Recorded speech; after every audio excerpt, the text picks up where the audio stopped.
Hello everyone, welcome to CGPSC mains daily answer writing. आज है 30 अप्रैल। हमने डिसाइड करके रखा था कि पेपर 7 पार्ट 2 से रिलेटेड जितने भी डाउट्स हैं उसको हम लोग हैंडल करेंगे। टेलीग्राम चैनल में लिंक डाला गया था पेपर 7 पार्ट 2 के डाउट्स रिलेटेड।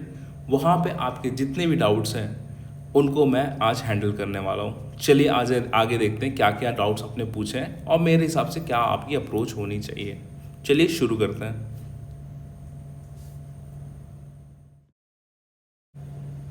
ओके, सो मैंने आप लोगों के क्वेरीज बुलाए थे पेपर 7 पार्ट 2 से रिलेटेड। वो देखते हैं कौन से क्वेरीज है। सबसे पहले स्टार्ट करते हैं paper 7 part 2 doubts drop here, या ऐसा करके एक थ्रेड मैंने चालू किया था। उसमें देखते हैं कि कौन से पर्टिकुलर क्वेश्चन है या डाउट्स है आपके जो मैं हैंडल कर सकता हूँ। पहला ये, वी शुड जज द इंस्टीट्यूशंस और we can expect analytical question on geopolitics.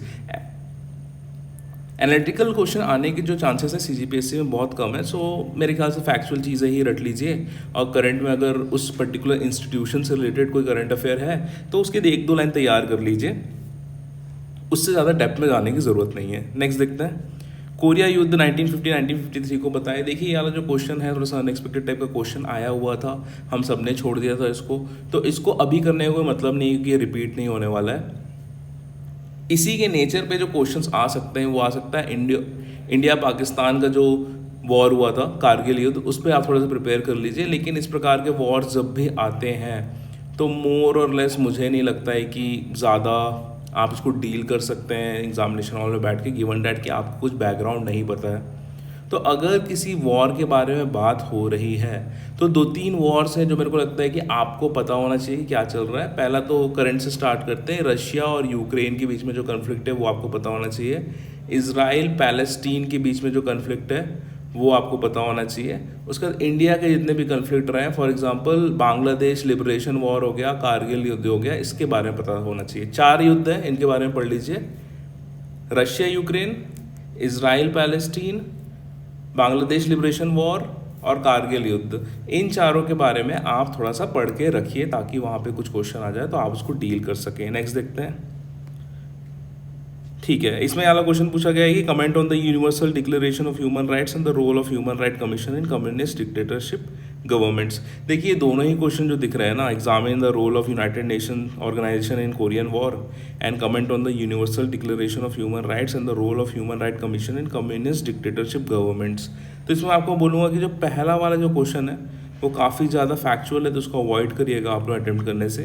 जो सेकेंड वाला क्वेश्चन है, मानवाधिकारों की सार्वभौम घोषणा तथा साम्यवादी निरंकुश शासन में मानवाधिकार आयोग की भूमिका की समीक्षा कीजिए। तो ये एनालिटिकल क्वेश्चन है, इसमें आप थोड़े से लॉजिकल तुक्के लगा के एक पर्टिकुलर आंसर बिल्ड कर सकते हैं। For example universal Declaration of Human rights में क्या हुआ होगा।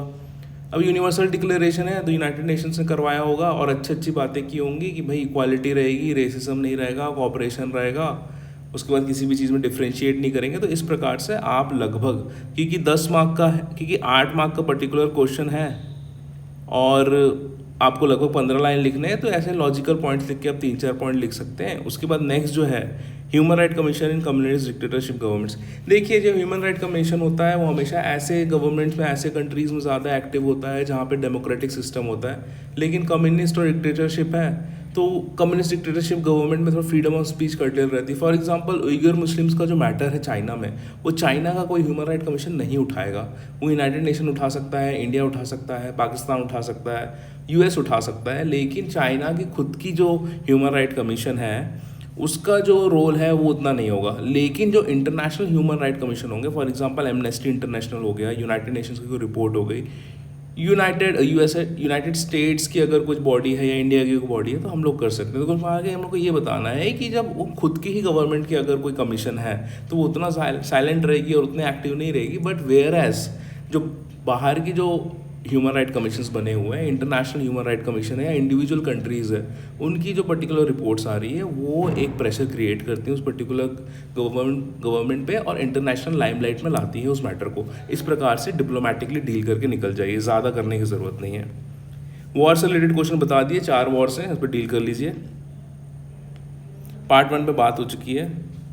How right role of United Nation and any major war. देखो यूनाइटेड नेशन क्या करेगा, रेजोल्यूशन पास कर देगा, कोई मिलिट्री एड प्रोवाइड कर देगा, ह्यूमैनिटेरियन क्राइसिस से बचाने के लिए यूनिसेफ को भेज देगा, चाइल्ड राइट को प्रोटेक्ट करेगा, रिहैबिलिटेशन, नेगोशिएशन, उसके बाद जो यूनाइटेड नेशन की खुद की सिक्योरिटी काउंसिल है वो हो सकता है वहाँ पे लॉ एंड ऑर्डर रिस्टोर करने जाए। तो लिमिटेड अपॉर्चुनिटीज़ होते हैं। तो जितने भी जो 6 prime organs of main organs of United Nations है ना, उनके रिस्पेक्ट में आप थोड़ा सा सोचने की कोशिश करिए। वंस अगेन इसको रटा नहीं जा सकता है, वो वहाँ पे आपको जाके मैनेज करना पड़ेगा। Part 2, can't able to understand how to deal with this, please help sir how to deal international relations and sports section which organization and sport to focus। देखिए मैंने पर्सनली स्पोर्ट्स कभी भी प्रिपेयर नहीं किया है और आप लोगों को करना भी नहीं चाहिए।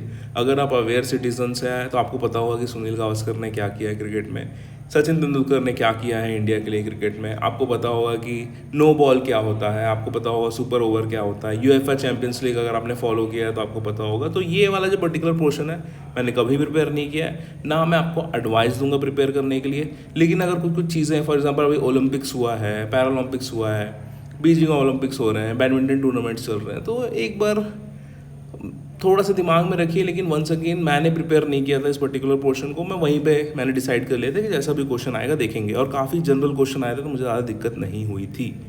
तो स्पोर्ट्स, मैं बहुत ज़्यादा स्पोर्ट्स देखता हूँ, I also play a lot of sports, तो मेरा जेन्यून इंटरेस्ट रहता है, तो मैंने प्रिपेयर नहीं किया था। और इसको प्रिपेयर आपको अगर करना है तो कोई बुक या फर्रा देख लीजिए मार्केट में जो अवेलेबल है। स्पोर्ट्स वाला पोर्शन कैसे करें, वंस अगेन मैंने कोई डेडिकेटेड तैयारी नहीं करी थी उसके लिए। यहाँ पे जो क्वेश्चन है, explain the role of Indo China war. देखिए इसके जो वॉर वाला है ना, तो इंडिया से रिलेटेड जितने वॉर्स है वो कर लीजिए, और अभी जो प्रेवलेंट है, जो न्यूज़ में रहते हैं वॉर्स, वो कर लीजिए। उससे ज़्यादा जानने की ज़रूरत नहीं है क्योंकि दुनिया भर में इतने सारे वॉर्स चले हैं। अब हर एक वॉर थोड़ी ना पढ़ोगे, जान थोड़ी ना ले लोगे। उसका जो नेक्स्ट एंड वाला चीज़ है, write a note on WHO R&D blueprint related to कोविड-19। देखिए इसकी जो PDF होगी वहीं से आप बता पाएंगे कि WHO के रिसर्च एंड डेवलपमेंट ब्लूप्रिंट में क्या बात की गई है कोविड-19 से रिलेटेड। इसमें तुक्का मारना इज़ नॉट पॉसिबल।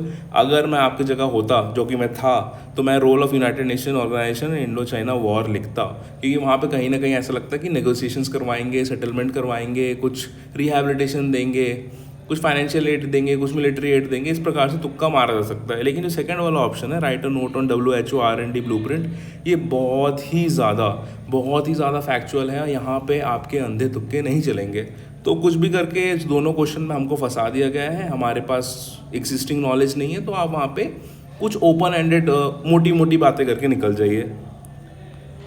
विवेचना के साथ अगर इस पार्ट से 10 मार्क के क्वेश्चन आए तो कैसे डील करें। दो क्वेश्चन पे डिपेंड करेगा आपको कैसे डील करना है। फैक्चुअल क्वेश्चन है तो स्ट्रेट फॉरवर्ड लिख लीजिए, लॉजिकल क्वेश्चन है तो करंट अफेयर डाल के उसको थोड़ा लीवा पोती करने की कोशिश करिए। इस पार्ट में टॉपिक के अनुसार जानकारी बहुत है, बट उनको सेग्रीगेटेड वे में कैसे प्रेजेंट किया जाता है इसके बारे में प्लीज़ गाइड करें नीर सर। देखिए ऐसा कर लीजिए कि टेलीग्राम चैनल में मेरे पेपर 7 के मॉक टेस्ट के पेपर्स पड़े होंगे, उनको थोड़ा सा देख लीजिए, वहाँ से आपको हेल्प होगा। स्पोर्ट्स रिलेटेड पार्ट की तैयारी के बारे में बता दिया मैंने स्पोर्ट्स के बारे में क्या है। यहाँ पे R&D का इन्होंने बता दिया है, ठीक है। तो देखिए इसमें जिस भी प्रकार की चीज़ें गई हैं इनको गैस कर पाना एग्जामिनेशन हॉल में आप पॉसिबल नहीं है, क्योंकि इस ब्लूप्रिंट में क्या लिखा हुआ आपको नहीं पता है ना। तो मैं वही बोलूँगा कि इसके कंपैरिजन में जो रिलेटिव क्वेश्चन है वो आप कर सकते हैं प्रिपेयर। सर प्लीज़ हिंदी में आंसर राइटिंग बताएं। देखिए मुझे आता नहीं है हिंदी में आंसर राइटिंग, आई विश मुझे पता होता। अगर कोई हिंदी मीडियम का टॉपर है, अगर उसको जाके बोलें कि भैया आप इंग्लिश में बता दीजिए, वो भी ऐसी इंग्लिश जो मैं जाके वहाँ पे लिख पाऊँ, तो it is very difficult for him. तो मेरे लिए पर्सनली पॉसिबल नहीं है, लेकिन मुझे लगता है कि मैं बाइलिंगुअल ही बताता हूँ मोस्ट ऑफ द चीज़ें, तो आप वहाँ से एक सेंस पकड़ सकते हैं कि क्या होना चाहिए पर्टिकुलर आंसर में। Language is not a barrier, लेकिन हार्डकोर हिंदी मैंने पढ़ा नहीं है टेक्स्ट को, मेरी हिंदी काफ़ी अच्छी है, लेकिन वो जो हिंदी होती है जो आप टेक्स्ट में लिखते हैं ना, जो आप एकदम लिखित में जो उत्तर देते हैं, उस लेवल का एक्सपर्टीज़ मेरे पास नहीं है, और मैं नहीं चाहता कि मैं आप लोगों के कॉन्सेप्ट्स बिगाड़ूं। मेरा इंग्लिश ओरिएंटेशन रहा है, वो नेचुरली आता है मुझे, तो उसके हिसाब से मैं बताने की कोशिश करता हूँ। आप लैंग्वेज में मत जाइए, आप क्वेश्चन कैसे डील हो रहा है, उसमें क्या कंटेंट डल रहा है, उसको आप ज़्यादा फोकस करें। Role of India soft power, how it is more important than hard power in establishing itself as vishwa guru. देखो सॉफ्ट पावर क्या क्या है, कोविड-19, वैक्सीनेशन, इंटरनेशनल सोलर अलायंस, ठीक है। इंडिया का जो स्टैंड होता है चाइना के इशू को लेके, इजराइल पैलेस्टीन के इशू को लेके, यूक्रेन रशिया के इशू को लेके, उसके बाद किस प्रकार से हमारे रिलेशन बहुत अच्छे हैं, उसके बाद आप बताएंगे किस प्रकार से हमने ट्रेड, जो इंडियन इंटरेस्ट की बात होती है, हम लोग उसके हिसाब से काम करते हैं। अब USA ने बोल दिया है कि रशिया से तेल मत लो, लेकिन ऐसे तो हमने नहीं किया। जहाँ पे हमको बेटर ऑफर दिखा वहाँ पे हम लोग करते हैं। तो India is guided by Indian interest. ये जयशंकर जी हमारे जो एक्सटर्नल अफेयर मिनिस्टर है उनके द्वारा स्टेटमेंट्स है, तो उनके कुछ इंटरव्यू आप सुने होंगे। तो इस प्रकार के जो कैच फ्रेजेस हैं, for India will always be guided by Indian interest, ठीक है, ये वो चीज़ें ये आप कर सकते हैं। फिर रोल ऑफ इंडिया सॉफ्टवेयर में ये बता सकते हैं कि हम लोग नॉन अलाइंड है, तो हमारा जो स्टैंड है न्यूट्रल है, ठीक है। तो इस प्रकार जो चीज़ें हैं आप कर सकते हैं। तो पेपर से आप ट्रेस करना चालू करिए कि environment, technology, economy, biotechnology, diplomatic relations, geopolitics, इस प्रकार के सब हेडिंग्स में तोड़ के आप जो भी लॉजिकल पॉइंट लग रहा है इसको यहाँ पे डाल के क्वेश्चन निपटा के ख़त्म करिए, ठीक है। Role of United Nation in current global scenario तो बता सकते हो। करंट ग्लोबल सिनेरियो तो दो चीज़ें हैं जो चल रही है पिछले 2 साल से। तो सबसे पहले आना चाहिए आपका करंट वॉर्स, दूसरा आना चाहिए कोविड-19 पेंडेमिक, तीसरा आना चाहिए कुछ टेक्नोलॉजी से रिलेटेड, फिर टेररिज्म पे आना चाहिए, उसके बाद आप इंटरनेट या फिर साइबर सिक्योरिटी पे भी बात कर सकते हैं। तो ये जो चीज़ें हैं, पेंडेमिक हो गया, कोविड-19 हो गया, वॉर हो गया, इन्वायरमेंट हो गया, न्यूक्लियर पावर्स हो गए, उसके बाद इनइक्वालिटीज़ हो गई, उसके बाद इक्विटेबल अपॉर्चुनिटीज़ हो गए डिफरेंट कंट्रीज़ के। तो इन पे आप मोटा मोटी बात कर सकते हैं। तो इसमें बता सकते हैं कि रोल क्या है यूनाइटेड नेशन का करंट ग्लोबल सिनेरियो में। उसके बाद इंडिया का जो participatory democracy, for example United nation security council dominated है 5 कंट्रीज़ के द्वारा जिनके पास वीटो पावर है। तो इंडियन प्राइम मिनिस्टर का स्टेटमेंट आ चुका है ऑन द रिकॉर्ड कि is United nation relevant in present context. तो आप वाला स्पीच सुन सकते हैं, वहाँ से आप निकाल सकते हैं पर्टिकुलर चीज़ों को। देखिए, ये जो करंट अफेयर से रिलेटेड जो भी चीज़ें हैं वो आप क्या कर सकते हैं कि मोर और लेस आप ऐसा काम कर लीजिए कि आपको जो भी समझ में आ रहा है, जो भी आपने समझा है ना, वो एक एक लाइन में लिखने की कोशिश करिए और डायमेंशन बढ़ाने की कोशिश करिए, आंसर बन जाएगा। ICJ along with this limitation काफ़ी फैक्चुअल क्वेश्चन है। स्पोर्ट्स वाला पोर्शन कहाँ से पढ़े सर? मैंने नहीं पढ़ा था, वंस अगेन। महिलाओं के शैक्षिक विकास के लिए किए जाने वाले संवैधानिक उपाय, देखो जो भी कॉन्स्टिट्यूशन प्रोविजन एजुकेशन के लिए है ना, वो बाय डिफ़ॉल्ट वुमेन के लिए अप्लाई होते ही है, तो उनको आप लिख दीजिए, दैट्स इट, उससे ज़्यादा करने की ज़रूरत नहीं है। गुड इवनिंग सर, यदि आंसर नहीं आए पेपर 7 में आए क्वेश्चन के तो उनको कैसे अप्रोच करें जिससे मैं मिनिमम मार्क्स तो मिल ही जाए? लिख के आओ, रेलिवेंट लिख के आओ। अब आपको पता नहीं है कि आपको इतना नहीं पता है कि इंडिया चाइना वॉर में क्या हुआ है, तो इतना तो पता है ना कि कुछ ना कुछ इशू रहा होगा। उसका ये भी पता होगा कि यूनाइटेड नेशन ने इसको सेटल करवाने की कोशिश करी होगी, रेजोल्यूशन पास हुआ होगा, बहुत सारे कंट्रीज़ आए होंगे हेल्प के लिए। तो लॉजिक से जो भी आंसर आपको बन रहा है ना, वो आपको लिख के आना है, खाली नहीं छोड़ना है। क्योंकि अगर 2-4 ऐसे क्वेश्चन आ गए और खाली आप छोड़ दिए तो हो सकता है आपको आधे नंबर में मिलते या एक 1.5 नंबर में मिलते, 4 नंबर में, तो आपके 5 से 6 नंबर का फ़र्क आ जाता। और 5 से 6 नंबर का जो फ़र्क होता है वो रैंकिंग में डिपेंडिंग ऑन द जोन, अगर आप फर्स्ट से लेके 10th में हैं तो आपके रैंक डिसाइड कर सकता है 5 नंबर, और अगर आप 50 से लेके 100 में हैं तो 0.5 एक नंबर से आपके पोस्ट डिसाइड हो जाते हैं कि आप कौन से पोस्ट में जाने वाले हैं, क्लास 2 में आने वाले हैं, क्लास 3 में जाने वाले हैं। तो ये फ्री फोकट के नंबर होते हैं, ब्लैंक नहीं छोड़ना है। इसका परफेक्ट आंसर किसी को नहीं पता होता है, गिव इट अ ट्राई, कुछ ना कुछ लिख के आओ। स्पोर्ट्स सेक्शन में क्रिकेट और फुटबॉल के अलावा कौन कौन से स्पोर्ट्स के रूल्स पढ़े? देखिए, जो स्पेसिफिक क्वेश्चंस तो शायद नहीं पूछता है, लेकिन मैंने पर्सनली प्रिपेयर नहीं किया था। वंस अगेन जो वहाँ पे आया था उसी के हिसाब से डील कर लिया था। तो अगर ऐसे कोई बुक या फर्रा अवेलेबल है तो उसको एक बार पलटा लेना। एग्जामिन द रोल ऑफ, चलो मोर और लेस यही है, examine the role of United Nation Organisation establishing peace and security. तो यूएनएससी और यूनाइटेड नेशन जनरल असेंबली की ही चीज़ें हैं। ठीक, question number 14, okay, what is the right time of application of phosphatic fertiliser? देखिए, पेपर 7 पार्ट 2 चल रहा है, आई डोंट नो फर्टिलाइज़र अचानक से कैसे आ गए, बट ये एक पर्टिकुलर अप्रोच है। और देखते हैं क्या क्या चीज़ें हैं। जल्दी drop outs video to drop in 1 hour, okay. ये शॉर्ट टर्म में क्या क्या पूछा है लोगों ने, देखता हूँ मैं। सर, मेरे को आंसर राइटिंग में दिक्कत हो रहा है, कैसे टाइप से क्वेश्चन को आंसर लिखूं वही सोच नहीं पा रहा हूं, please guide me. Just start answer writing, वो धीरे धीरे इंप्रूव हो जाएगा। I easily clear prelims but don't have that confidence in descriptive paper. I feel like I have to recite long answers to clear mains. ऐसा नहीं है, आप बार बार पढ़ोगे ना तो आपके पॉइंट्स आपको समझ में आ जाते हैं कि क्या इंपॉर्टेंट है क्या नहीं है। तो वंस अगेन बहुत सारी चीज़ें मेरे बताने से आप एक्सपीरियंस नहीं कर पाएंगे, आपको उससे गुजरना पड़ेगा। तो ये बहुत ही एसेंशियल साइकिल है, मुझे भी समझ में नहीं आता था स्टार्टिंग में, बट जैसे जैसे आप पारंगत होते हैं इस चीज़ों में तो सही हो जाता है चीज़ें। तो keep trying. Sir, can I refer Spectrum for history और it will be too heavy? देखो, पेपर 7 पार्ट 2 चल रहा है, but you can refer to Spectrum. Sir Telegram में अभी ज्वाइन हुए हैं, अभी पता चला दोस्त के थ्रू, तो हम स्टार्टिंग से प्रिपेयर करना चाहते हैं, तो प्लीज़ थोड़ा गाइड कर दीजिए कि शुरू कैसे क्या करें। वीडियोस डले हुए स्टडी IQ के, और मेरे भी वीडियोस डले हुए मेरे यूट्यूब चैनल में, तो उसको आप देख सकते हैं। Will it be helpful to build analytical approach? If yes, then how to build analytical approach towards every topic and use it in answers? देखिए, जो एनालिटिकल अप्रोच होता है ना, वो ऐसा नहीं है कि एक दिन आपने डिसाइड कर लिया और आपको समझ में आने लगा कि हाँ इसका ये एनालिसिस है, वो एनालिसिस है। सिलेबस कंप्लीट करने के बाद आप 5-6 महीने करंट अफेयर्स को फॉलो करते रहेंगे तो आपका धीरे धीरे आपका दिमाग खुल जाएगा and you will start connecting the dots. तो मेरा ये कहना है कि एनालिटिकल अप्रोच आएगा धीरे से, वो नेचुरली आएगा। इट्स लाइक कि अगर कोई बच्चा पैदा हुआ है तो 2 महीने में एक्सपेक्ट नहीं कर सकते कि वो चलेगा। उसका धीरे धीरे ब्रेन डेवलप होगा, बॉडी डेवलप होगी, उसको स्ट्रेंथ आएगा और लगभग 10 महीने के आसपास वो चलने का सोच सकता है। तो अभी आप इनिशियल स्टेज में है तो थोड़े से दिमाग और हड्डी मजबूत होने दीजिए, उसके बाद एनालिटिकल अप्रोच आ जाएगा automatically. You guys should join my channel, okay, daily CG objective, okay, बिल्कुल ज्वाइन करेंगे। विल इट बी हेल्पफुल कहाँ है, ये वीडियोस में क्लियर हो जाएगा, ओके। आपस में भी बातें चल रही हैं आपके। सर बिना कोचिंग की PSC के लिए स्ट्रैटेजी बताइए ना डिटेल में, मुझे समझ नहीं आ रहा है कहाँ से स्टार्ट करूँ और कैसे करूँ, नोट्स भी कैसे बनाऊँ करके। ये सारे टॉपिक्स में डील कर चुका हूँ अपने स्टडी IQ वाले प्लेलिस्ट में, देख लीजिएगा। After the last pre should we change update our notes for starting portion और should we stick to the old tried and tested notes and books? Stick to your old tried and tested notes और situation के हिसाब से current affair डाल के ठोक पीट के आंसर क्लोज कर देना। Sir, Code of Ethics Conduct talks about anonymity. So how a civil servant can promote e-governance? I mean, they are using social media platform to show their work, but as per rules, it's not allowed. Sir, I am looking for a forward response. देखो, जो भी civil servant होता है वो एक civil servant rule से bound हो जाता है, ठीक है।